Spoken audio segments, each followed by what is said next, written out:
নতুন বছরে মুখ্যমন্ত্রী মমতা বন্দ্যোপাধ্যায়ের একাধিক কর্মসূচি স্থগিত। 2রা জানুয়ারি নেতাজি ইন্দোরে মুখ্যমন্ত্রীর কর্মসূচি ছিল, সেই কর্মসূচি স্থগিত। পিছিয়ে গেল 3রা জানুয়ারির গঙ্গাসাগর সফরও।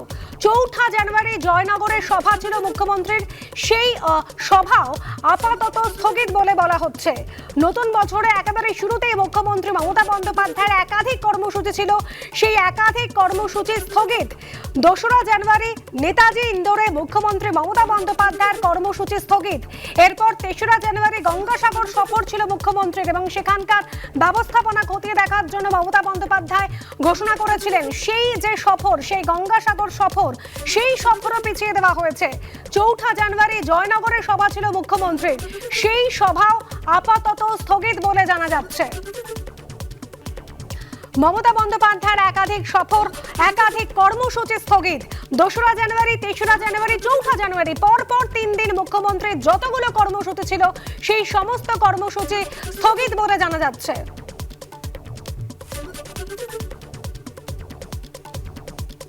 আসছে পরে খবরে। স্বাস্থ্য পরীক্ষার জন্য মুখ্যমন্ত্রীর এসএসকেএম এ যাওয়া নিয়ে বিস্ফোরক অভিযোগ শুভেন্দু অধিকারীর। এসএসকেএম এ সুপারের চেম্বারে বৈঠক করেন মুখ্যমন্ত্রী মমতা বন্দ্যোপাধ্যায়। বৈঠকে ছিলেন স্বাস্থ্য সচিব, কলকাতা পুলিশের সিপি এবং এসএসকেএম এর সুপার সুজয় কৃষ্ণ ভদ্রের বিষয়ে আলোচনা হয়েছে। ইন্টারকমে জ্যোতিপ্রিয় মল্লিকের সঙ্গেও কথা বলেছেন মুখ্যমন্ত্রী। বিস্ফোরক অভিযোগ বিরোধী দলনেতা শুভেন্দু অধিকারীর। পাগলে প্রলাপ বলে পাল্টা কটাক্ষ কুণাল ঘোষের। দুটো মিটিং এর খবর নিই। গতকাল 2:45 মুখ্যমন্ত্রী পিজি হসপিটালে সুপারের চেম্বারে বসেছিলেন। সেখানে স্বাস্থ্য সচিব নিগম, কলকাতা পুলিশের মমতা কমিশনার বিনীত গোয়েল, পিজির সুপার ছিলেন। সন্ধ্যে 7টা অবধি মিটিং চলেছে এবং আমার কাছে স্পেসিফিক খবর আছে সুজয় কৃষ্ণ ভদ্র, তার ব্যাপারে আলোচনা হয়েছে এবং মুখ্যমন্ত্রী ওখান থেকে কাস্টডিতে থাকা জ্যোতিপ্রিয় মল্লিক, তার সঙ্গেও ইন্টারক্যামে কথা বলেছেন। দ্বিতীয় মিটিং সন্ধ্যাবেলা মুখ্যমন্ত্রীর বাড়িতে হয়েছে। সেখানে মুখ্যমন্ত্রী ছিলেন, তার ভাইপো ছিলেন এবং সেখানে নতুন ডিজি রাজীব কুমার ছিলেন। সেখানেও 1.5 ঘন্টা আলোচনা হয়েছে কিভাবে পশ্চিমবঙ্গে লোকসভা নির্বাচন লুট করা যায়। সর্বৈব কাল্পনিক, ভিত্তিহীন, মিথ্যাচার, এর কি জবাব হতে পারে? যা মুখে আসছে এটা দিশাহীন, পাগল, সব জায়গায় এই ধরনের মন্তব্য করে যাচ্ছে। একদম একটা রুটিন চেক আপ এবং একটা ছোট চিকিৎসার বিষয় ছিল। মুখ্যমন্ত্রী গিয়েছেন, সেটি সেরেছেন এবং সেখান থেকে আবার বাড়ি চলে এসেছেন।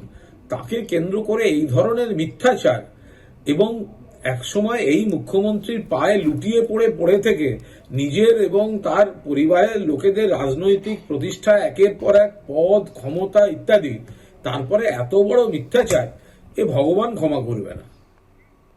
লোকসভা ভোটে ডায়মন্ড হারবারে নিজেকে সীমাবদ্ধ রাখতে চান অভিষেক বন্দ্যোপাধ্যায়।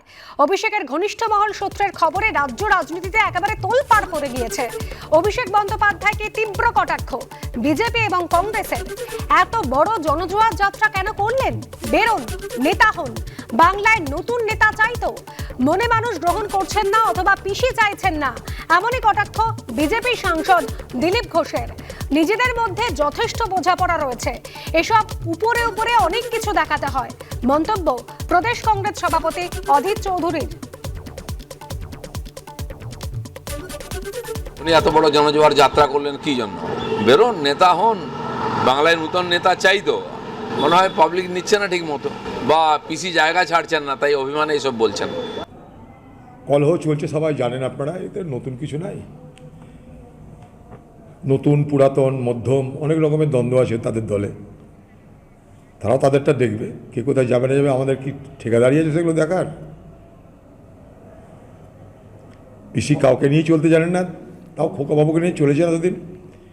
এখন পুরনোদেরকে ম্যানেজ করে দিদি চলতে চাইছেন, নতুনদেরকে ম্যানেজ করে খোকাবাবু চলতে চাইছেন।